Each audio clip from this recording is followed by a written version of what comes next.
Sim, o Sanguinetti trouxe duas questões muito importantes. Essa primeira, que ele aponta uma lesão na genitália da Isabela, e aí nós teríamos, ou poderíamos ter um crime de estupro, tá, praticado contra ela, ou atentado violento ao pudor, se essa lesão também correu para o ânus. E nós temos ainda a questão do esganamento, que é outro ponto importante, que ele afirma que não há esganamento. Portanto, nós temos duas posições conflitantes. Uma do Instituto de Criminalística, que afirma que houve esganamento e que não aponta lesão nas genitálias, e a outra do perito Sanguinetti, que afirma que não houve esganamento e que houve lesão nas genitálias. Portanto, alguém está mentindo e alguém tem que responder criminalmente por isso, Gamberini. É claro, a defesa ela vem tentando plantar a dúvida, ou seja, ela não quer que a sociedade, que o Poder Judiciário e que num eventual júri, o Conselho de Sentença, tenham a certeza de que foram eles os acusados, que foram eles que mataram Isabela. Portanto, esse laudo coloca em xeque o laudo feito pelo Instituto de Criminalística. Agora, como bem disse o Dr. Jorge, meu amigo a quem eu estendo um grande abraço, não me simpatiza autoridades, formadores de opinião pública que vão à imprensa e se manifestam sobre laudos, sobre pareceres, antes da realização desses laudos, desses pareceres. Isso vale tanto para o professor Sanguinetti, como para a autoridade policial, como para o Ministério Público. O promotor que fala, eu vou denunciar, isso não me simpatiza. Ele tem que denunciar. Após a formalização da denúncia, aí sim, ele pode justificar o porquê da denúncia. Da mesma forma como o professor Sanguinetti. Ele deveria juntar o laudo e após a juntada do laudo, aí sim, ele poderia fundamentar o porquê do laudo.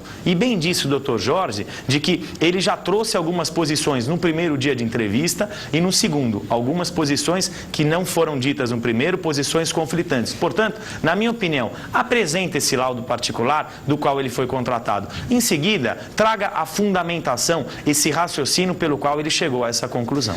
Gamberini, porque o Ministério Público e os advogados de defesa sabem que o crime doloso contra a vida é julgado pelo júri popular. E o júri popular, ele é muito mais retórica do que técnica. Portanto, eles sabem que essas posições, que essas perícias conflitantes, que depoimentos conflitantes, que o dom da oratória, ou do Ministério Público, ou dos advogados de defesa, serão importantíssimos perante o tribunal do júri. Que muitas pessoas, inclusive, são contras, porque é um tribunal não técnico, e um tribunal do qual aqueles 7 jurados que julgarão não fundamentam o porquê da sua decisão. Eles simplesmente votam pela condenação ou pela absolvição. Sim, eu ouvi hoje a diretora da Associação dos Peritos informando que o Instituto de Criminalística e os peritos que assinaram o laudo tomarão medidas judiciais cabíveis. Por quê? Ele afirma de que não houve esganadura. Portanto, a conclusão de esganadura é falsa. Em sendo falsa a conclusão de esganadura, há um crime praticado por um perito, que é o crime de falsa perícia. Agora, aquele que acusa uma pessoa da prática de um crime, sabendo o inocente, essa pessoa pratica um crime contra a honra, que é o chamado crime de calúnia, que vem tratado pelo Código Penal. Antigamente era tratado também pela lei de imprensa, mas o Supremo Tribunal Federal entendeu, por uma decisão de liminar, que os crimes pela lei de imprensa estão hoje suspensos. Agora, um ponto importante é que há um mecanismo nos crimes contra a honra chamado pedido de explicações.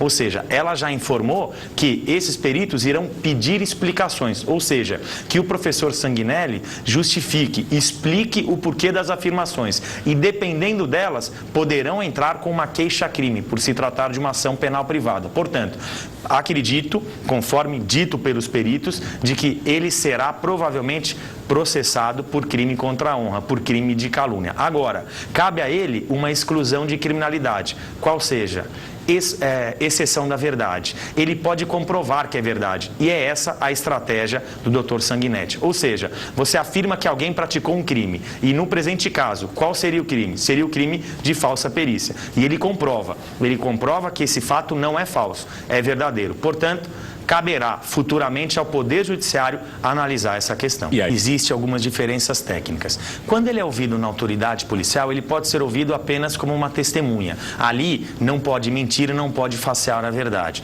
No momento em que ele é indiciado, ele será interrogado pela autoridade policial. Ali ele já pode mentir, ou seja, ele já pode inclusive negar, não falar nada que não responde por isso. Ainda é o princípio, para a polícia. Ainda na polícia. Quer dizer, muda a qualidade do depoimento. Na polícia Depois do indiciamento. Sim, muda na polícia a qualidade do depoimento. É o princípio nemo tenetur si detegere. Ninguém é obrigado a se despir. Ninguém é obrigado a fazer prova contra si mesmo. Agora, no inquérito policial não há contraditório. Apenas a autoridade policial faz perguntas. No momento em que há um processo criminal, inicia-se o contraditório. Portanto, o Poder Judiciário faz perguntas, o Ministério Público faz perguntas e os advogados de defesa também fazem perguntas. Ali inicia-se a instrução.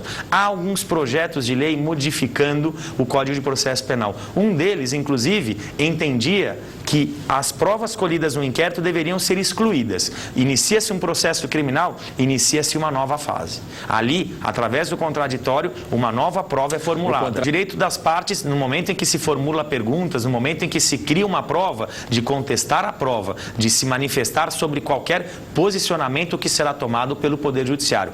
E esse contraditório cabe não só aos advogados de defesa, mas também ao Ministério Público. O Ministério Público também tem direito de perguntar. As perícias feitas numa instrução, é dada a possibilidade tanto ao Ministério Público como aos advogados de defesa de formular quesitos e assim por diante. Se foram feitas realmente essas afirmações ofendem a dignidade da pessoa humana. Agiu com excesso a autoridade policial. No momento em que os, na época, indiciados foram ouvidos, havia ao lado deles a presença dos seus advogados. Os seus advogados ali eram testemunhas e deveriam representar essa autoridade policial perante a Corregedoria da Polícia Civil. O que não fizeram. O que não fizeram é o que eu sei até o presente momento. Eles têm, e mais, eles têm o direito de se silenciar. Inclusive, essas modificações que já foram aprovadas no Congresso Nacional, que modificam algumas questões, alguns dispositivos do Código de Processo Penal, estabelecem, dentre elas, uma de que o silêncio não pode ser explorado prejudicando os acusados. Inclusive no próprio Tribunal do Júri, de que o Ministério Público, que muitas vezes explora isso, diz que aquela pessoa que se calou porque não tinha defesa, passa a ser proibido, ou seja, ninguém pode explorar isso. Se a pessoa quiser se manter em silêncio, ela pode se manter em silêncio. E o promotor não pode ressaltar esse fato? Não pode. Agora, esse é um projeto de lei que foi aprovado pelo Congresso e que está aguardando o presidente da República a sanção. Se ele sancionar, nós estamos falando de modificações de processo penal, que tem eficácia imediata. Portanto, se ele sanciona isso hoje ou amanhã, isso passa a ter efeito também para o caso da Isabela. Um ponto importante é que o Superior Tribunal de Justiça, ele não analisou o mérito do habeas corpus. Os 5 ministros disseram o seguinte: olha, nesse presente caso, eu não posso analisar se defiro ou indefiro o pedido da defesa. Por quê? Porque o Tribunal de Justiça ainda não decidiu o mérito e fundamentou por uma súmula do Supremo Tribunal Federal. Portanto, a defesa vai aguardar o Tribunal de Justiça decidir o mérito desse habeas corpus pela soltura ou pela manutenção da prisão preventiva, que será decidido por 3 desembargadores, inclusive o Canguçu, que já se manifestou contrário com relação à sua liminar, apesar de que fatos novos surgiram, que é essa perícia do Dr. Sanguinetti, e ela contesta, inclusive, os indícios de autoria de Ana Carolina, e no segundo momento, em sendo indeferido, aí sim, eles podem ir a uma autoridade coatora superior, que seria o Superior Tribunal de Justiça. E esse indeferindo, eles podem ir ao Supremo Tribunal Federal. Há uma exceção, em alguns casos, você pode, quando uma liminar é indeferida, entrar por uma instância superior com um novo pedido de liminar. E quando que o tribunal aprecia? Quando a liminar trata da mesma questão do mérito e quando a ilegalidade é patente. Inclusive, o Poder Judiciário pode, de ofício, se manifestar por uma ilegalidade patente.